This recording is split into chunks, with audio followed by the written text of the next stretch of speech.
In a small village named Sundarnagar, left Madhukar's, he has wives Sheila's, three daughters and a son. Their financial conditions was not good. Managing food, studies, and expenses of four children was becoming difficult. Still, because of mother's wish for a grandson, the lamps of the house Madhukar had taken these responsibilities after three daughters only finally had a son when the eldest daughter Migas turns 18. Madhukar's marriage her to a farmer. Migas was very beautiful as well as intelligent. One evening, Sheila's said to Madhukar. Tell me, did we do Megha's marriage in a hurry?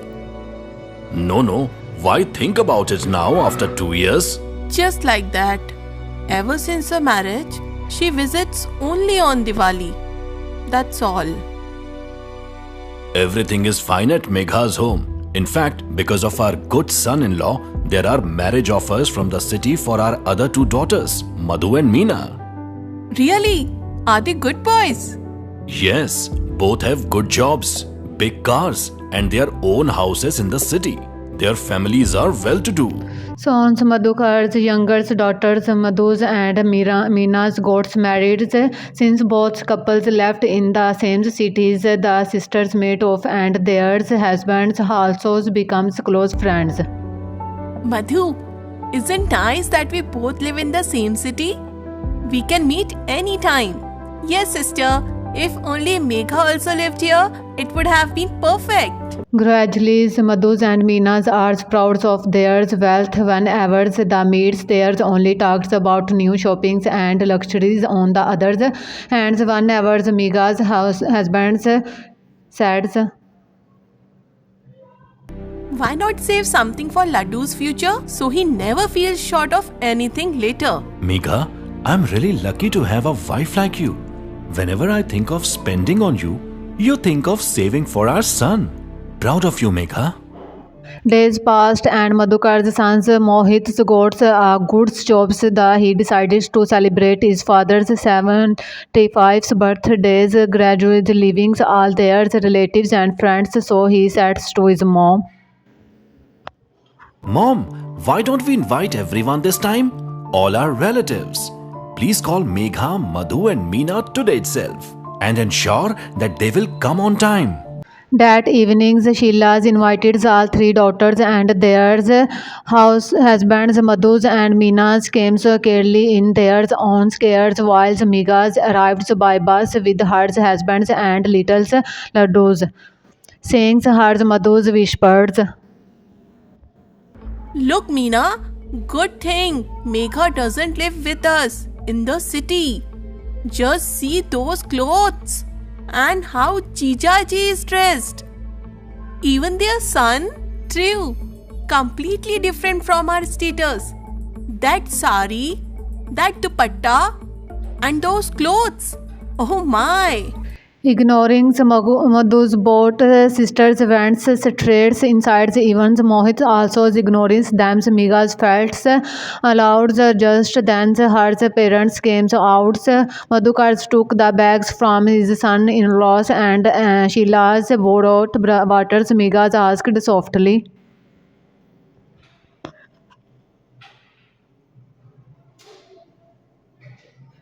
Meena came out and said, Oh, no, sister. We didn't recognize you. You have changed so much. Yes, sister. Really, we didn't recognize you. Their words made Meghas and her husband's bit uncomfortable, but let's ignore it. Then all sat with Sheila's chattings. Madhu said, Mom, look. I brought a gold watch for father. He loves wearing watches, na? And I brought a gold chain for my father. Seeing their gift, Meghas simple present looks plain, yet she took it out.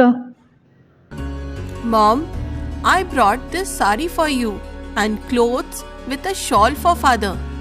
Madhu's and Meena's smokes at each other's. Mohit notices everything and later distributes returns gift according to their gifts values. Madhu's and Meena's received expensive ones whilst Madhu's was smaller. Mega's felt hearts saying these Madhukars said. Mohit, all three are your sisters. Give them equal gifts. Don't make such differences. But father, their gifts. Enough. Every daughter of mine is the same to me.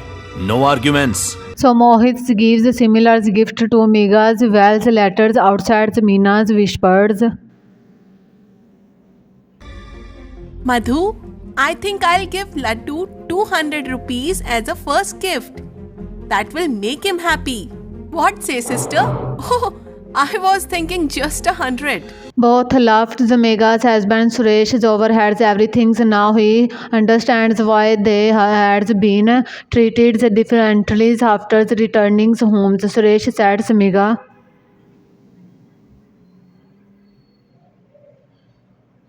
Megha, I think we should build a new house on our farmland.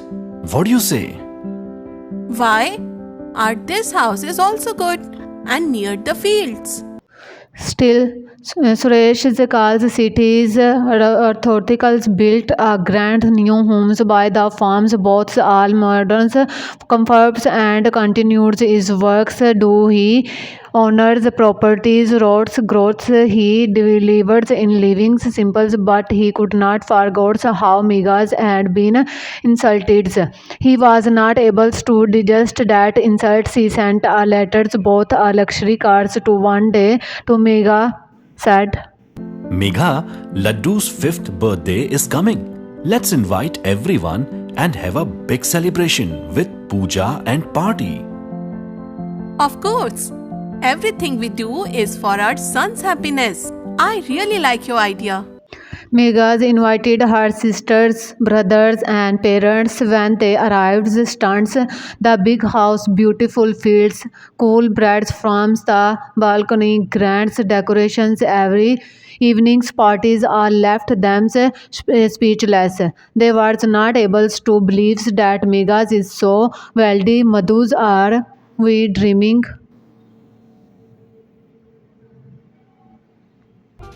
Madhu, are we dreaming?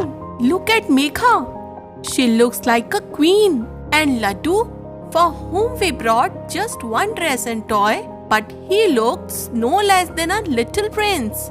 You are right. I can't believe Megha is so wealthy now. Listening their conversation, Suresh said, Yes, girls. We live simply and value emotions over money. But you both drowned in showing off your riches. So I had to bring you back to reality. I have always seen you as my younger sisters, and I equally care for both of you. Madhus and Meenas realized their mistakes, gives hugs Meesa with tears and apologizes from that day. The sisters never shows off their wealth again and judges anyone by monies.